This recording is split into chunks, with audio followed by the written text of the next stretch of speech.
Welcome back, viewers. This is the Art Lounge Alley Project Part 45. I'm your host, and I will jump into today's sesh. Here it is. Getting more and more done with this project. Defining more features. I feel like it's still... I feel like I could always add more and more. I could improve parts of the drawing even more.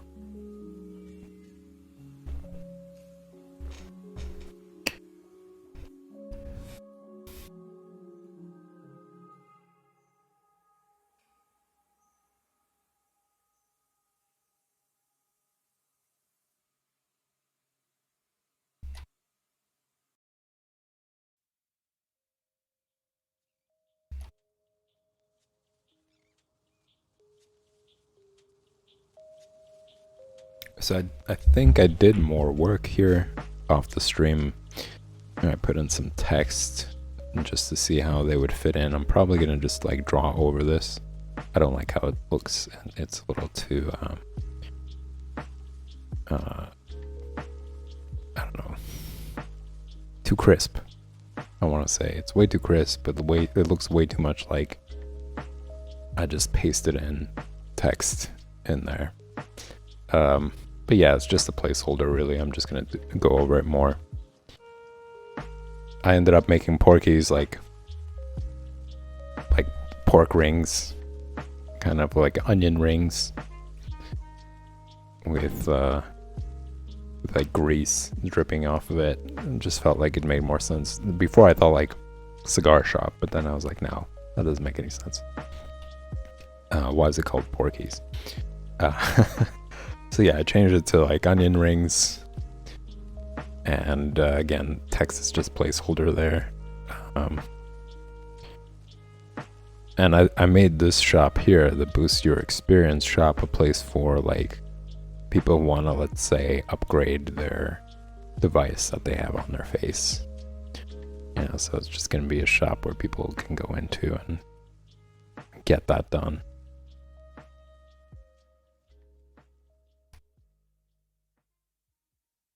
But now that I'm looking at it, the entrance seems pretty small, considering the woman that's listening to. Why did that reset? Interesting. It's a good thing that I noticed it.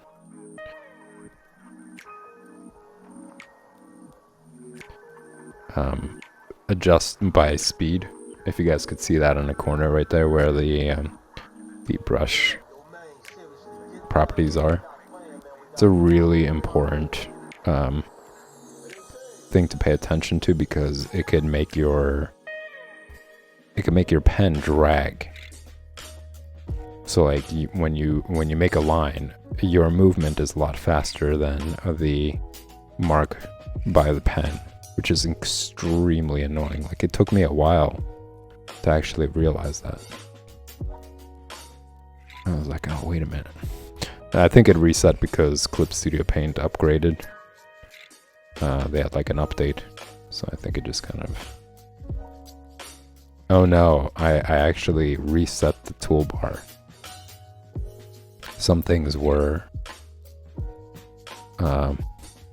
out of place, and I just didn't want to bother like having to figure out how to move them over and whatever, and I just quickly went and reset the tools, and it just reset that option, I think. But yeah, pay attention to that. If you notice that dragging, make sure that you unselect adjust by speed. It's right where the pen mapping is, the brush size is, the opacity is, anti-aliasing. It's right on the bottom. You'll see it there. So untick that, and you should have smoother brush strokes that are more in sync with your hand motion. So big tip for you guys there. This is actually turning out to be pretty good. This stream turns out pretty good because it is the 60th stream of Drawing Basics. So for those of you guys who missed it, check it out. I introduced a new comic book to the stream. Well, new for the stream, not new for me, because I've been following it for some time now. I really like Paul Azaceta's work. But yeah, it turned out to be pretty special, actually, and I talked about that for a while. I showed some pages. So if you guys missed that, I highly encourage you guys to check that out. It's going to be available after the end of the stream. I'm gonna publish it for you guys to see.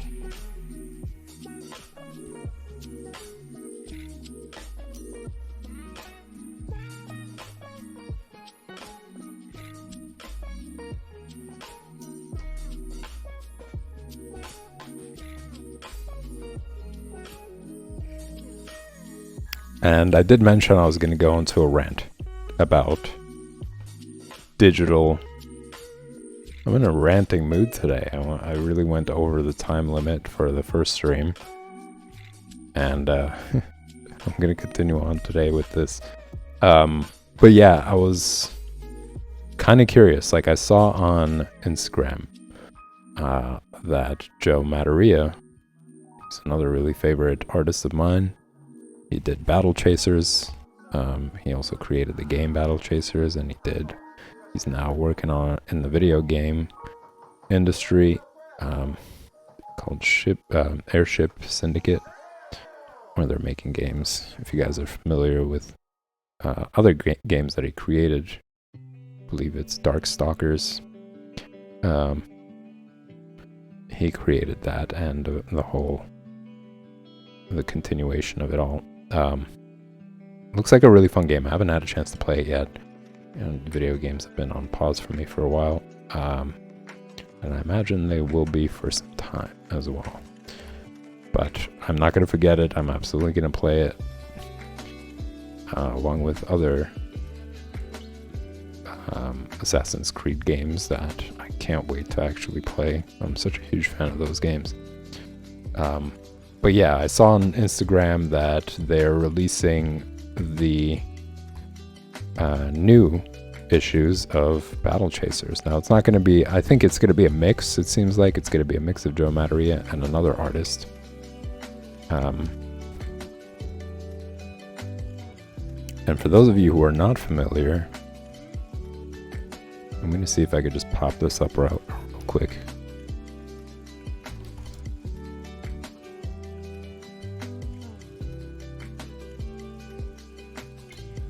I mean, I actually have the comics, but I'm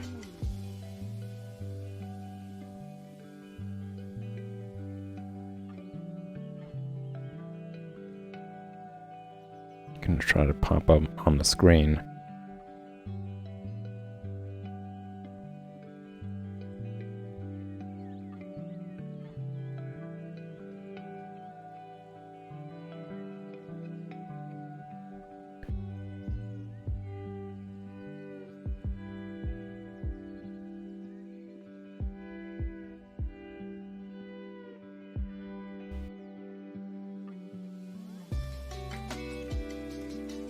This is all unexpected. I didn't really think that I was gonna get into it, but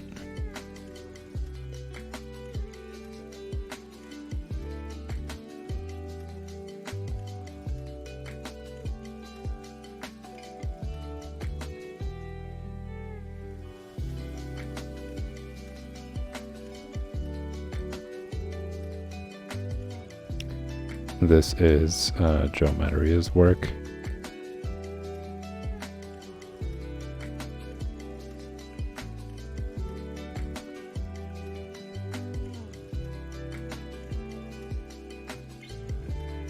This is Battle Chasers.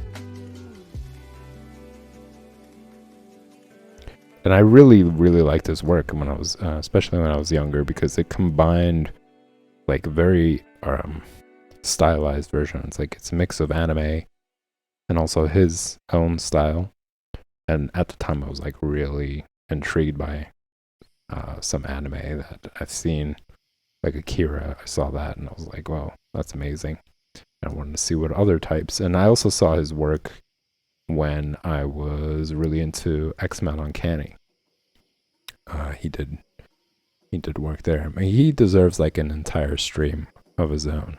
So I'm gonna do that, but just briefly going over it, as I was talking to you guys about, like, just ranting about comics and all that other stuff. But yeah, I saw it that they're releasing the new issues, and he hasn't done any in years. I think the last one was like 2001, I want to say, maybe. Probably later than that. But it's been a while, and he just kind of left it hanging there, the story. I was like, what's going to happen? I want to know what's up. But yeah, he found the team. He said that he wasn't going to get into it until he had time, or until he found the right team. So now it seems that he is satisfied, and they're up to issue 12 that's going to be released. So I got curious, and I was like, how do I find it, right? And I looked up. I went on.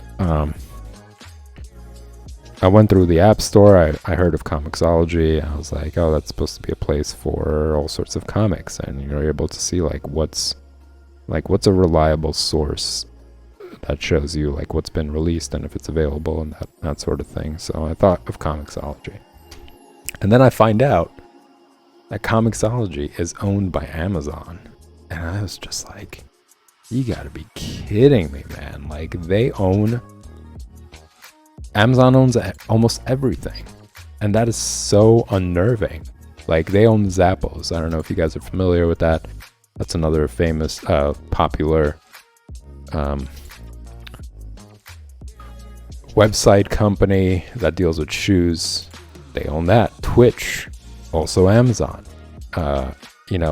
They're going through, like, Goodreader. That's another Amazon company. Goodreader is like a place where people review books or look through like books and stuff. Another Amazon thing, and I'm super frustrated with that. It's unnerving. It's unnerving that this company has their hands in pretty much everything, and it's popular. And if one day they decide to support corruption, or support like whatever, Nazis, to support extremism, back corruption, you guys are all, including myself, which I'm trying to stay away from all that stuff, going to continue to support it, because you're just like, well, where else are you going to go, right? It's like that problem with social media as well. Like, we have these giants, and they're getting millions, if not billions, I don't know, maybe even more, from people just constantly using their products.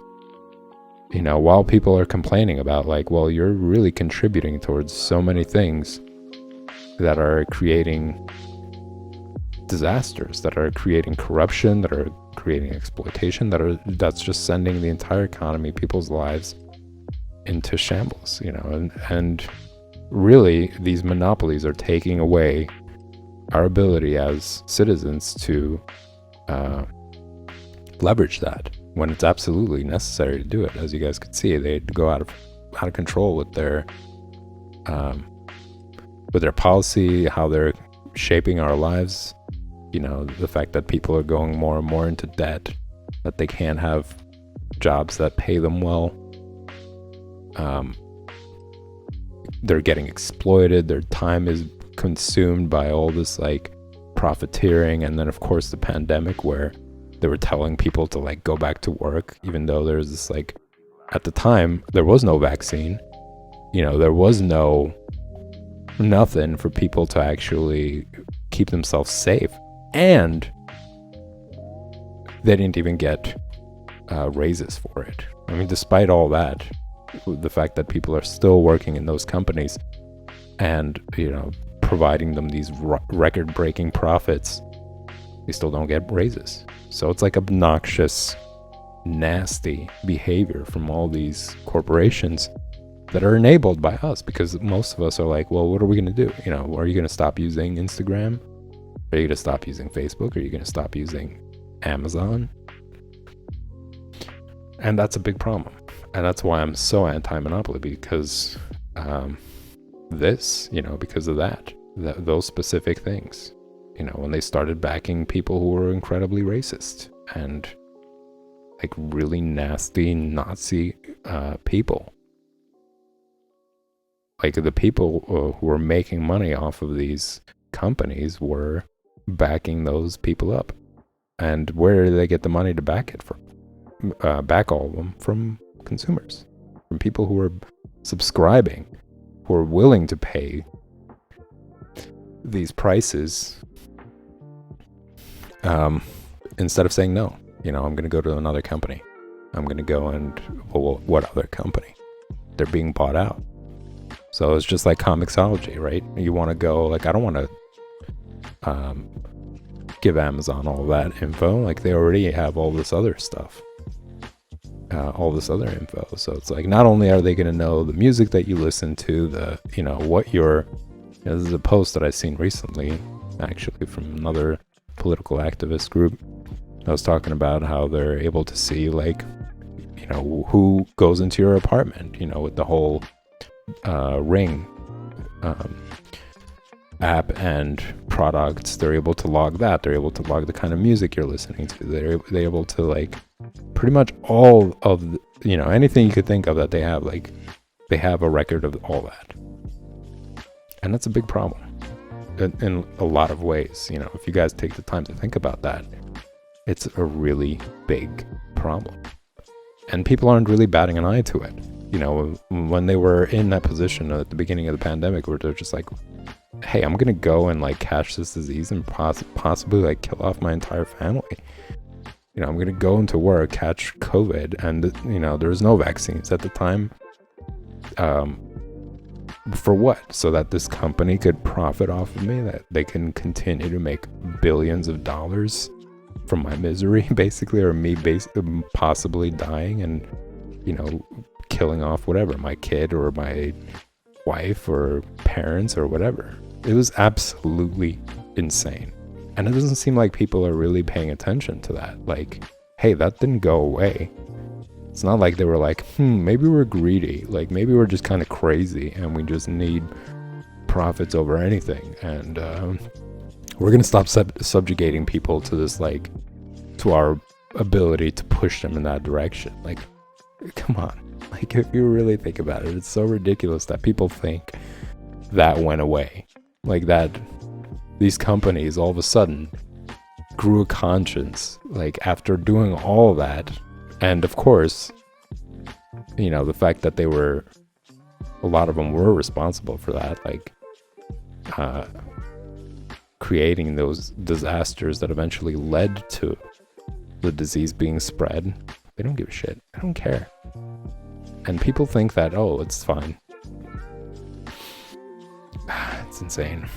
Man, it's like, that's just my rant, you know, that really realizing that, like, yet another company is monopolized. You know, Comixology is monopolized. And there are no real alternatives that I know currently that could be used.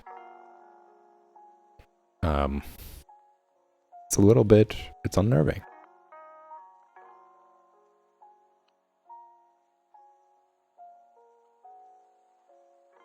I think people really have to start demanding monopolies to be broken up, and for more companies to step up with the right values.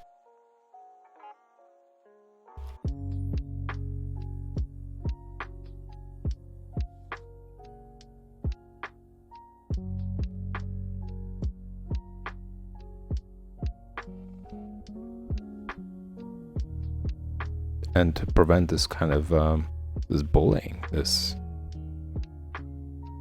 sociopathic behavior.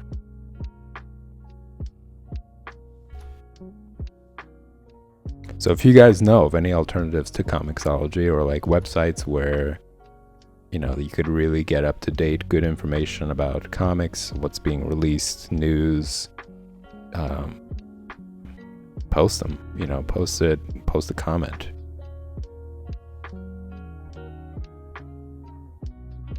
Talk about it in the comments. Leave a message. For those of you who are not part of the live stream,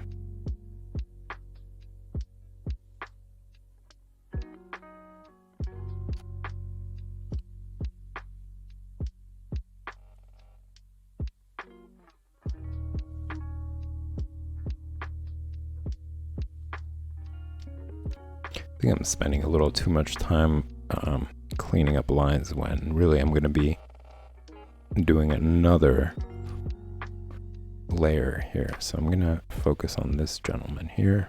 I'm going to define his pants more, because this is a stage before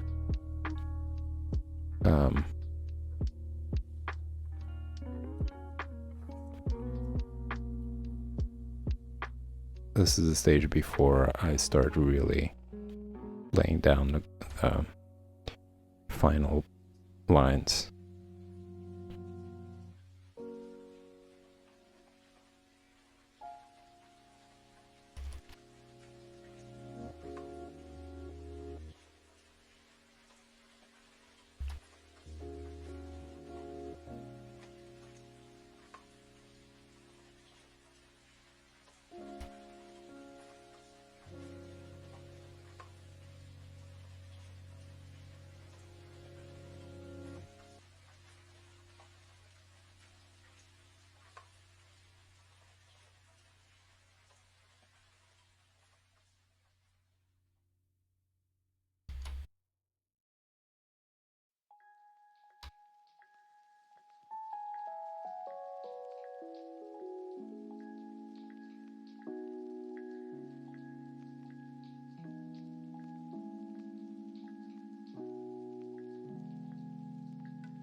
Getting involved in a thinking game here when it comes to these like creases in the pants. It has to make sense. Like the creases have to make sense. They're there because of emotion. You know, so if the leg is bending,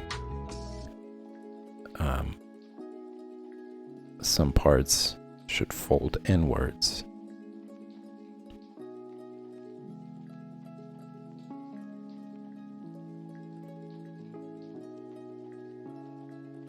I think the best way to really get a better understanding of that process, not just like the lines and what lines are right, is by studying them. I'm just kind of challenging myself here to see if I can understand it without a reference before jumping to one.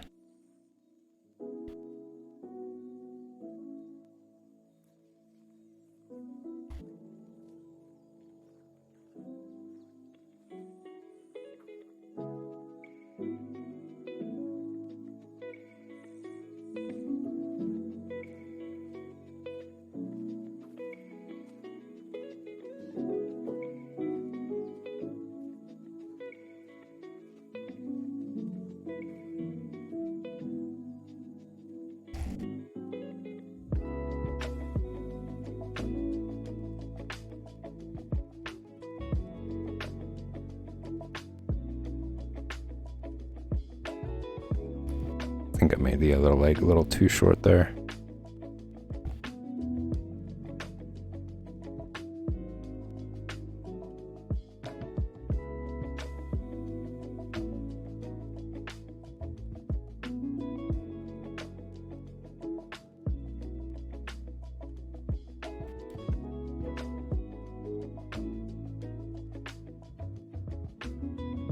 If you guys have been part of the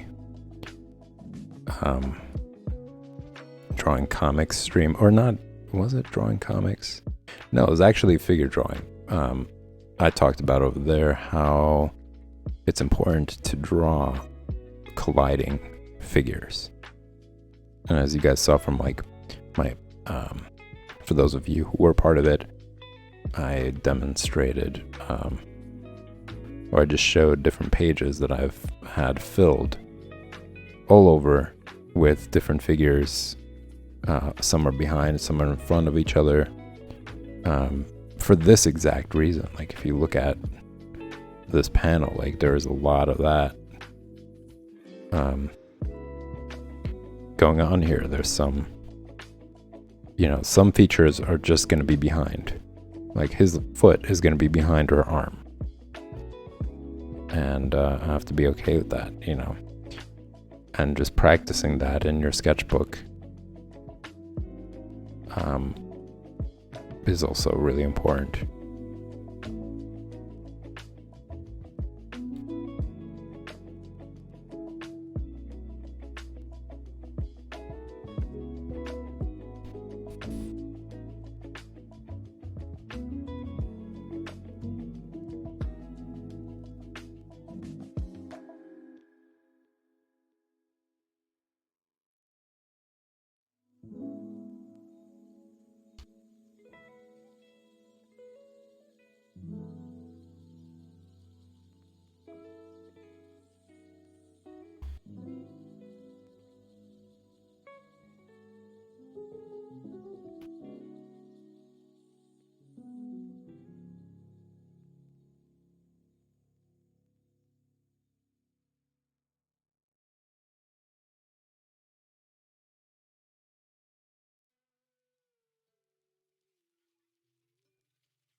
I'd say the pants look better.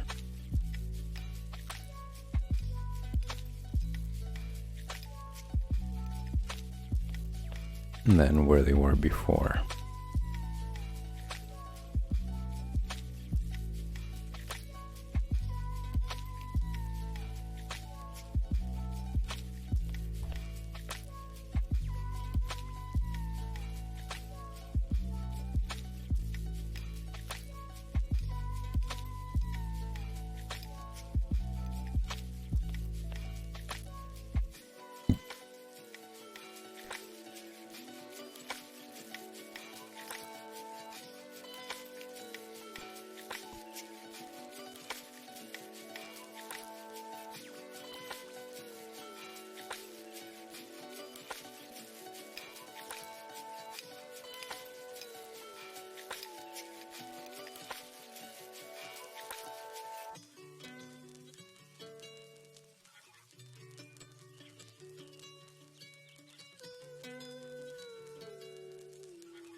I want to say he's wearing, this guy is wearing like futuristic ones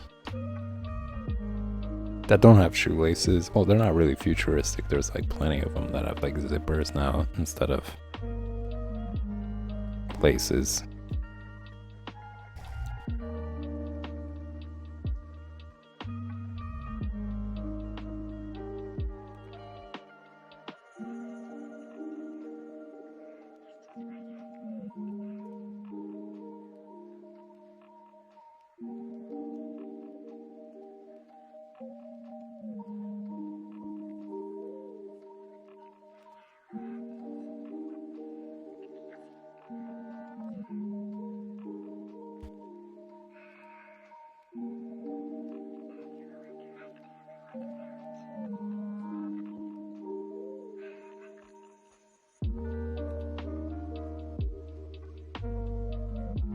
So here's another little tip when it comes to like, especially when it comes to drawing clothes, is to always remember and give things extra space. And what I mean is, right here, for example, right, you got the collar, and it shouldn't meet with the line of the shoulder. I'm going to try to like do another color here, like so. This and this right here.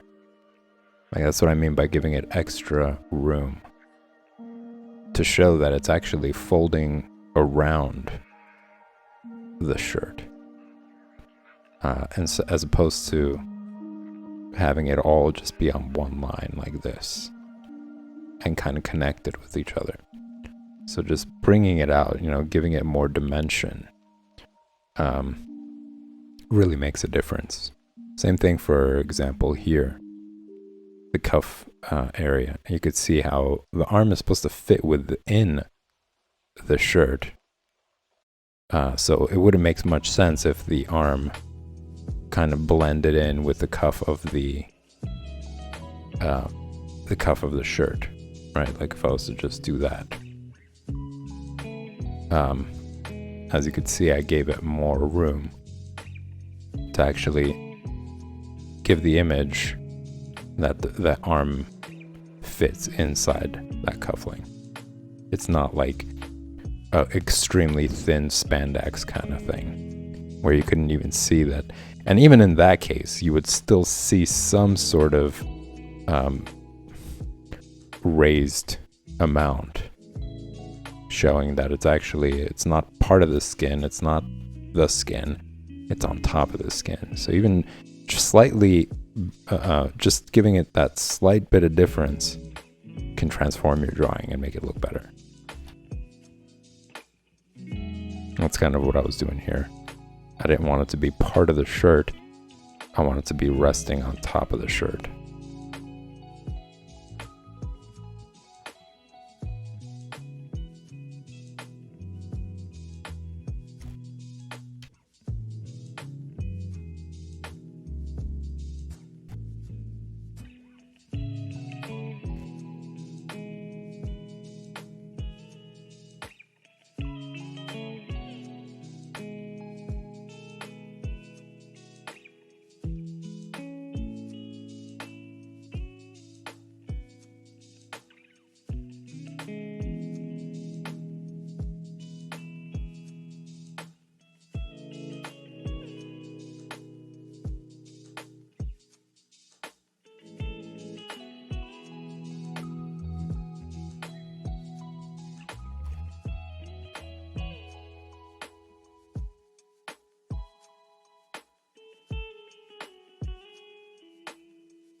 playing around with some shading technique here.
Still not final, even though I'm like giving these like fine little details. I'm not 100% set on any of it. It's just playing around with stuff. Because as I mentioned, I'm gonna take it to the next level in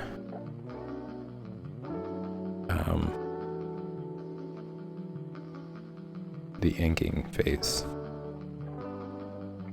So for now, I'm just shaping things out.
Be honest, I'm not too thrilled with his boots, I guess.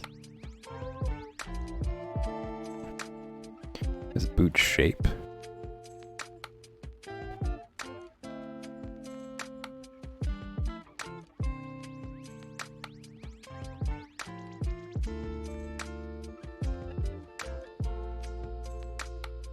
Oh, look at the time fly. I am going to go over, just to make up for losing time on this stream. But really, it's just an excuse to keep drawing.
But I will say this, y'all. Despite it being a rant, it is something like what I was talking about earlier as far as like monopolies go and all these companies. It is a really important topic. And I should take some time and think about it, really. You know, if it's not up to us to really do something about that, to push for that sort of change, then who's going to do it? You know, things are just going to become worse, not better. You know, considering all the things that I was mentioning earlier and how things played out, there's absolutely no incentive for them to actually make things better. In fact, they're doing the opposite. If you guys pay attention to what's going on, they're just creating more and more problems and roadblocks and lying and all that other stuff to avoid accountability, to press people into terrible conditions so that people won't do anything about it. And that's disastrous. Like this is playing out to be very similar to some other very disastrous scenarios in history. That's the importance of history, is that it's there for us to like recognize warning signs and be like, uh-oh, this is where things have led when this and this happened, and this and this happened. So just saying, it is something to really consider.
Yet another thing that comic book artists do, you know, when people say, "Oh, comic book art isn't really art," I consider that you also have to create costumes. You have to create the style. You have to create, you have to know how to draw all these wardrobe things. You know, it's not just about drawing superheroes or whatnot. It's so much more. It's the costumes, buildings. Like, you have to know architecture well. You have to understand it well.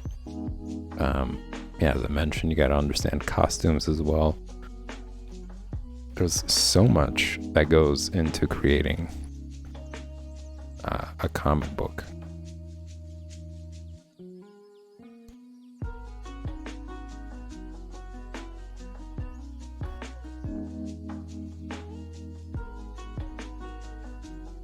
And I would argue that, you know, it's like such a really high demanding industry in a sense, because you're continuously drawing, like you're drawing issue after issue, and you're just continuously producing really good quality work. Like you guys saw Outcast, panel after panel. I mean, you guys saw John Buscema's work, panel after panel of just beautiful illustrations and understanding of like all these different things, like camera angles, perspective, you know,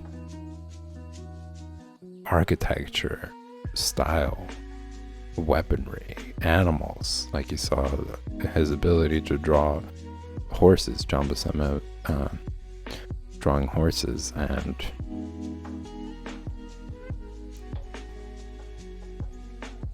face expressions, like all those things go into creating a comic book.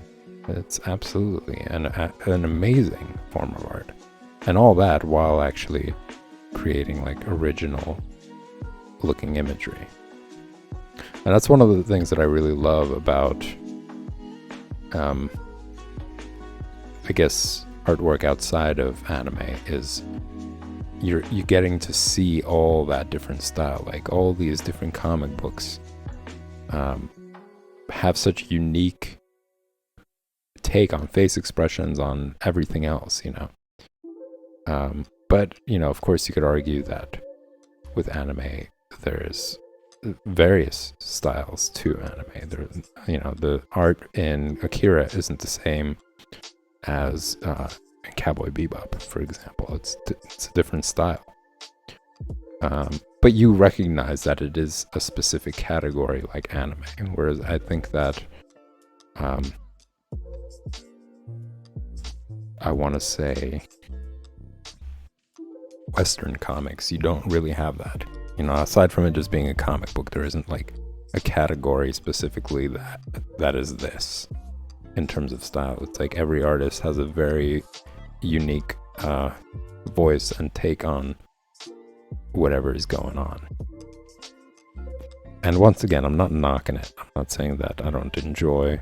I absolutely enjoy all of them. I just really enjoy Western comics for that specific reason.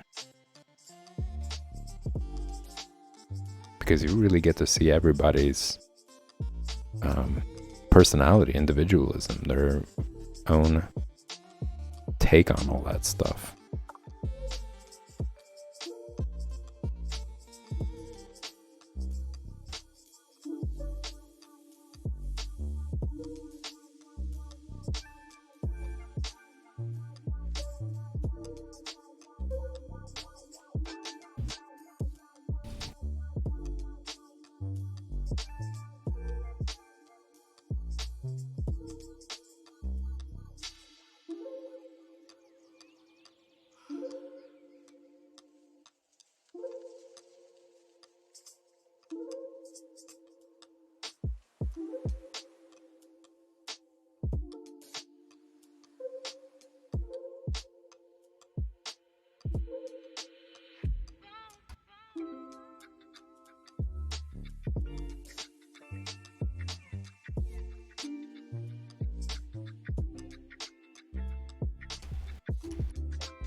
Still not a fan of his boots. It kind of looks like booties.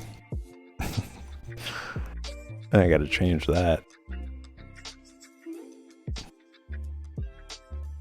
And a lot of it has to do with like not having any soles, or like any extra padding.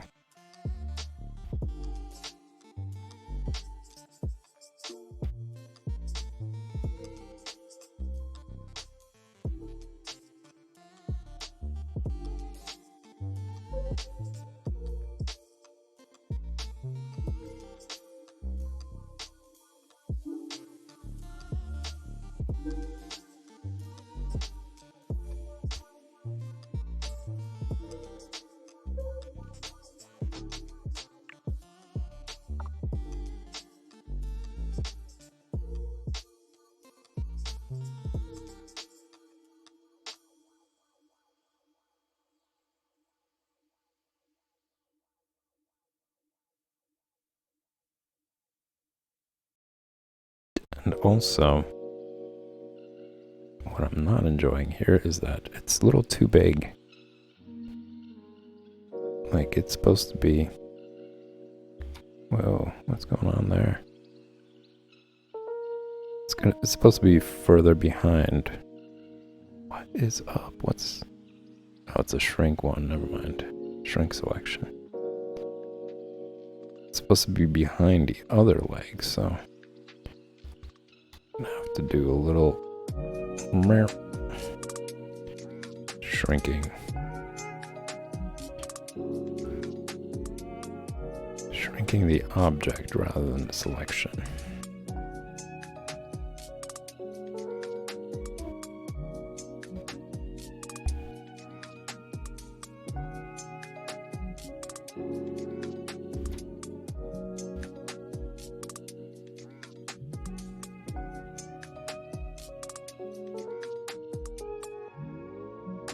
So in this example, I am going to draw through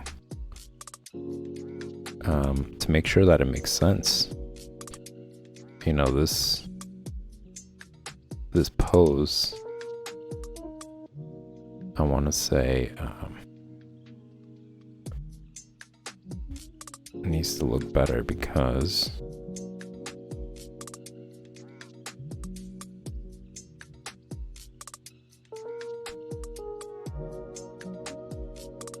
it's in perspective.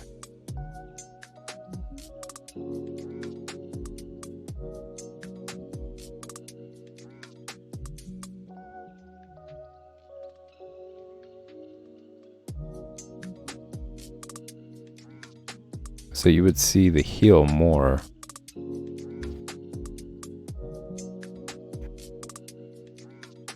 towards the back.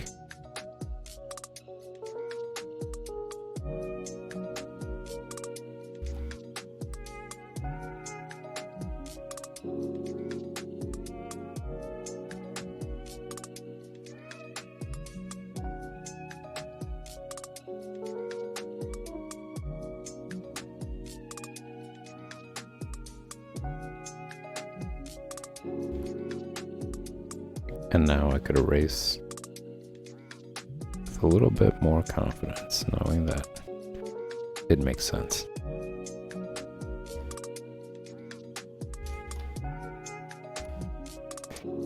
And with that said, y'all, I believe it is that time for me to end the stream, unfortunately.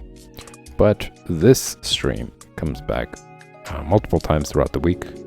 That is until you guys start pledging for Critique or the Kickstarter patrons, which I highly encourage you guys to check it out. If those of you who are tuning in much further than the intro, take a look at the Patreon page. It is available in the Twitch About section. If you click on that, you'll see it along with other social media platform links. You could click on that and check out the tiers, and where you will find critique submission section and having a digital portrait done of you. So that pretty much does it, y'all. I'm going to be back doing the project stream this Thursday and Friday at 8 p.m. Eastern Standard Time for you guys to check out the progress more on this. Tomorrow is going to be coloring comics, so I'm going to come back to India Inks. I'm going to be inking. Man, that perspective is bugging me. I don't like it. Yeah, I'm going to come back to doing India Inks. I'm going to be inking John Buscema's panels that I did throughout the week. So tune in then. 8 p.m. Eastern Standard Time. India Ink coloring is going to be at 9 p.m. Eastern Standard Time. And pretty much does it, y'all, for this stream. Thanks again for tuning in. And if you guys enjoy the content, as always, hit that like button and subscribe button to help the stream grow. And I will see you tomorrow.